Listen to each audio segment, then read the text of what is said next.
Agora eu quero chamar a sua atenção para uma notícia que ganhou as páginas dos portais, muita repercussão nas redes sociais, inclusive já teve debate hoje aqui na programação da Jovem Pan News, mas eu queria que você, que acompanha a programação noturna aqui da Jovem Pan News, analisasse e também tirasse a sua conclusão. Um homem em surto psicótico foi morto por um policial militar após resistir a uma abordagem feita no bairro da Cidade Ademar, que fica na zona sul de São Paulo, próximo ao Jabaquara. A Secretaria de Segurança Pública do Estado divulgou as imagens da câmera corporal do agente. Nela é possível justamente ver o policial militar pedindo para o homem, identificado como Maciel, se afastar. O policial insistiu nesse pedido e foi ignorado. Além disso, o homem, na posse de uma marreta, avançou contra o PM, que acabou atirando por 2 vezes. Ele chegou a ser socorrido ao hospital, mas não resistiu aos ferimentos. O caso foi registrado como morte decorrente de intervenção policial e resistência no Departamento de Homicídios e de Proteção à Pessoa. As pessoas que nos acompanham pela TV por assinatura e pelas plataformas digitais podem justamente observar os registros feitos pela câmera corporal do agente, e a gente borrou a imagem quando o policial efetua os 2 disparos e o homem acaba caindo no chão dessa rua na Cidade Ademar, um bairro da zona sul da cidade. Você, delegado Palumbo, esse assunto rendeu hoje pela manhã, pude acompanhar, na verdade eu estava no carro e pude acompanhar o debate de vocês, mas privilegiando a audiência rotativa da Jovem Pan News, queria que você trouxesse a sua reflexão. Você, como policial, foi a melhor... O protocolo foi respeitado, a atuação do policial foi acertada, ele poderia ter adotado uma outra prática, disparado nas pernas, por exemplo. Enfim, queria a sua reflexão, trazendo também a análise técnica, por favor. Esse policial fez o que eu faria exatamente como ele fez. O policial não sai para trabalhar, para apanhar, para ser agredido e muito menos morrer.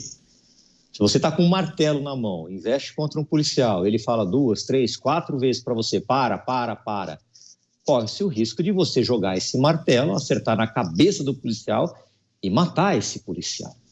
Agora, já apareceu um monte de ONG, defensores dos direitos humanos, ouvidoria, crucificando esse policial. Mas eu queria que essas pessoas que crucificam este policial militar estivessem no local dele, no lugar dele. Eu queria ver o que eles iam fazer. Eles iam fazer a mesma coisa ou iriam sair correndo.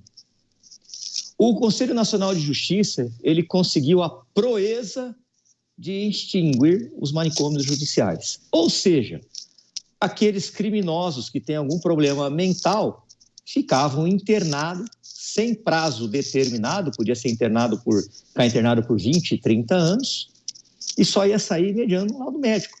Eles, numa canetada, resolveram acabar com esse hospital, com esses hospitais. Ou seja, latrocidas, homicidas, pessoas de alta periculosidade estão sendo colocados nas ruas.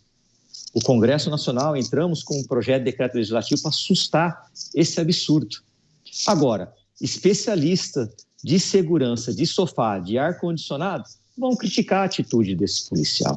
Eu não. Eu vou parabenizá-lo. Ele fez o que eu faria. Eu vou passar para o Mota, mas, delegado Palumbo, tiro curto agora. Eu escutei algumas pessoas, inclusive manifestações nas redes sociais, de pessoas que defendiam o acionamento de uma equipe de saúde, por exemplo, e não da polícia. Caso, assim, uma situação hipotética, caso tivesse o pessoal do SAMU, e aí esse homem, nesse surto psicótico, partisse para cima das equipes de saúde com a marreta, com o martelo, enfim, eles chamariam a polícia, certo?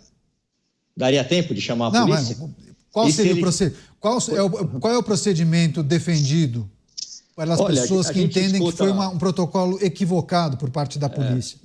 Geralmente essas pessoas que falam que o protocolo é equivocado, a hora que escuta o primeiro disparo, viram maratonistas dos 100 metros rasos, viram corredores de alta velocidade. Não dá para você falar assim, olha, vamos chamar o SAMU. Eles iam apanhar e depois ia ter que chamar a polícia. Agora, vamos supor que, ao invés de um martelo, ele estivesse com uma faca, um facão, ou com uma arma de fogo. Olha, se o Estado não dá taser, o que é o taser? Aquela arma que emite, que dá choque nas pessoas e acaba imobilizando. O que o policial vai fazer? Ele trabalha com os recursos que são ofertados pelo Estado. Então, se deram uma arma de fogo para ele e não deram uma segunda opção, ele não está lá sendo pago, aliás, muito mal pago, diga-se de passagem, não estou dizendo dos policiais de São Paulo, estou dizendo do Brasil inteiro, para morrer. Para morrer. A opção foi do criminoso, doente ou não, ele teve a opção de ir lá e dar uma martelada na cabeça de um policial, por exemplo. Então, eu não crucifico de forma alguma a atitude desse policial, Caniato. Você, Mota, é uma cena forte. O homem partiu para cima dos policiais com uma marreta e o policial teve talvez uma fração de segundos ali para tomar essa decisão e efetuou os 2 disparos. Você, Mota, quais aspectos a gente precisa considerar nessa reflexão? Por favor. Você chega na cena para resolver uma ocorrência, um sujeito vem para cima de você com a marreta. Você tem 3 segundos para resolver o que você vai fazer. Você ainda está pensando? Então, você morreu. Uma pessoa que está em surto psicótico, muita gente não se dá conta disso. Essa pessoa, ela não vem com uma plaquinha informando: eu sou uma pessoa com distúrbios mentais tendo um surto. O que o policial viu não foi uma plaquinha informativa. Ele viu uma marreta vindo na direção dele. E ele tinha poucos segundos para resolver o que fazer. Eu tive que ouvir, Caniato, pessoas dizendo o seguinte: que horror, em vez de um policial, ali deveria ter uma equipe de saúde mental. Como se equipe de saúde mental estivessem disponíveis, né? Você liga lá o número tal e rapidamente chega uma equipe de saúde mental lá. E se isso tivesse acontecido, qual teria sido o resultado? Talvez tivesse sido um integrante da equipe de saúde mental morto, com uma marretada na cabeça. Eu queria que as pessoas se colocassem não só no lugar do policial, mas no lugar dos familiares do policial. Você imagina você receber um telefonema e do outro lado alguém dizer: olha, o seu pai, o policial fulano de tal, está internado em estado grave no hospital. Mas o que houve? Ele levou uma marretada na cabeça, teve perda de massa encefálica. Mesmo que ele sobreviva, ele nunca mais vai recuperar a sua capacidade de viver normalmente. Nada disso passa pela cabeça dessas pessoas. E a principal razão disso, Caniato, é porque existem entidades em guerra permanente com a polícia. Inclusive, uma dessas entidades tomou a palavra nesse episódio aí para dizer aos policiais, ensinar aos policiais o que eles deveriam ter feito nessa situação. É uma entidade, uma ONG, que faz parte de um ecossistema de ONGs de segurança pública, curiosamente, todas elas financiadas por 2 velhas conhecidas nossas. A Open Society Foundation, do seu Jorge Soros, e a Ford Foundation, as 2 que financiavam aqueles nossos amigos, os Sleep Giants.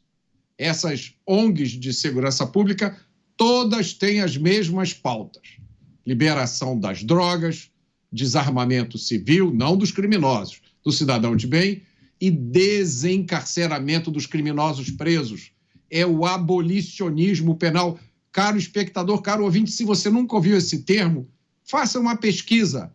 Abolicionismo penal. Esqueci mais uma coisa que essas ONGs defendem: as famosas câmeras nas polícias. Porque a solução para a criminalidade do Brasil é vigiar os policiais. Então, essas ONGs, que contam com historiadores, geógrafos, sociólogos, cientistas sociais, querem, num momento como esse, numa ação como essa que a gente está vendo aí, ensinar aos policiais como eles devem agir. Só pode ser piada. Tem um outro assunto muito importante para a gente trazer para os nossos comentaristas. Um grupo de líderes que representam o setor produtivo no Rio de Janeiro pediu que a Justiça derrube a DPF 635, que impede o uso de blindados aéreos em missões policiais e restringe operações em comunidades cariocas.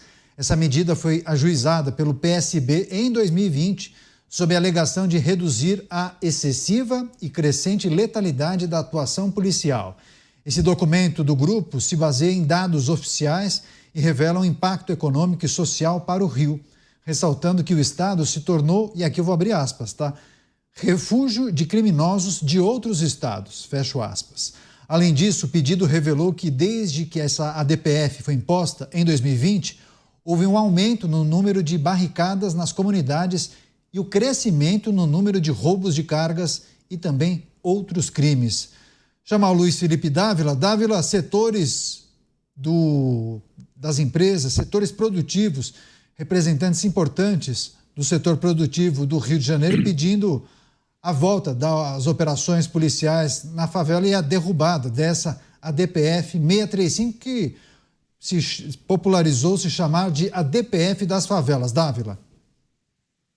Caniato, vamos aplaudir os empresários e aplaudir o nosso colega Mota, que sempre defendeu aqui que essa ADPF 635 é o começo do caos no Rio de Janeiro. Democracia é assim que se funciona, é a sociedade civil se mobilizando para impedir que medidas desastrosas, erráticas, que aumentam a criminalidade, continuem vigorando até hoje. Por isso, precisamos aplaudir essas decisões empresariais, que é colocando pressão no governo para rever medidas absurdas e que, olha, o que mais me chamou a atenção, o próprio secretário de Segurança do Rio de Janeiro, do estado do Rio de Janeiro, diz que esse caos urbano é a regra geral, é a normalidade no Rio de Janeiro. Como assim é normalidade no Rio de Janeiro? Esse caos urbano, essa violência urbana, por causa de uma medida que impede a polícia a adentrar territórios controlados pelo crime organizado. Por isso eu espero que esta pressão do setor privado, dos empresários, na verdade são aqueles que geram emprego, trabalho, renda no Rio de Janeiro, sejam ouvidos. Esse apelo pelo governo federal e que essa ADPF 635 seja suspensa. E aí nós vamos ter que dar uma condecoração para o Roberto Mota, defensor dessa medida há tanto tempo, e mostra que, pelo menos, gente sensata está de olho e não deixa que o crime se torne uma normalidade, como disse o próprio secretário de Segurança do Estado do Rio de Janeiro. Você, Mota, o que achou do posicionamento desses empresários e qual deve ser a repercussão a partir da divulgação desse manifesto? Eu quero dar os parabéns aos empresários do Rio de Janeiro. Essa não é a primeira vez que eles se manifestam. Salvo engano, essa é a segunda ou terceira carta que eles publicam, que eles enviam, até agora sem resposta. Se essa decisão que suspendeu as operações policiais no Rio de Janeiro desde 2020, meus amigos, estamos em 2024, essa, segundo a Polícia do Rio de Janeiro, já diz isso há muito tempo, é a principal responsável pelo aumento de mortes nas operações policiais. A explicação é muito simples. Como a decisão suspendeu as operações policiais, exceto em casos excepcionais, ela deu tempo e espaço para os criminosos prepararem armamento e defesas. Foram construídas barricadas de concreto e de aço em muitos territórios aqui no Rio de Janeiro. Os marginais tiveram tempo para comprar armamento pesado, munição, e imaginem vocês, até uniformes táticos e botas de combate. Isso criou aqui no Rio de Janeiro um refúgio para lideranças criminosas de todo o país. E aí as operações policiais que deveriam ser rotineiras, uma delas foi para cumprir mandados de prisão da justiça. Quando a polícia chega lá, ela enfrenta um exército de narco-guerrilheiros prontos para a guerra. Os marginais também são encorajados pela percepção totalmente correta, na minha opinião, de que eles contam com apoio jurídico. a mensagem que os criminosos recebem é que a posição deles é legítima. Claro, estou dominando meu território, eu sou um atacadista de drogas ilícitas. Nunca é demais lembrar que essa DPF se originou de uma ação impetrada no Supremo pelo Partido Socialista Brasileiro, com o apoio da Defensoria Pública do Estado do Rio de Janeiro e uma série de ONGs cujos nomes nem vale a pena citar aqui. Você, delegado Palumbo, e a manifestação desses empresários pedindo e cobrando a volta das operações policiais nas comunidades do Rio, delegado? Essa decisão e a decisão das 40 gramas de maconha, para mim, foram as mais absurdas. Vamos nos colocar no lugar do empresário. O empresário contrata uma entrega de uma carga. Ele vai lá e contrata uma empresa de segurança. Contrata um sistema de rastreamento. Este veículo é roubado. Uma carga de celular, por exemplo. Vai parar no morro. Aí ele bate na polícia, liga o 90, ou vai numa delegacia. Olha, pelo nosso sistema de rastreamento, essa carga está localizada ali na rua tal, da comunidade tal. E a polícia simplesmente fala para ele, não posso fazer absolutamente nada, porque o Poder Judiciário nos impediu de entrar nisso.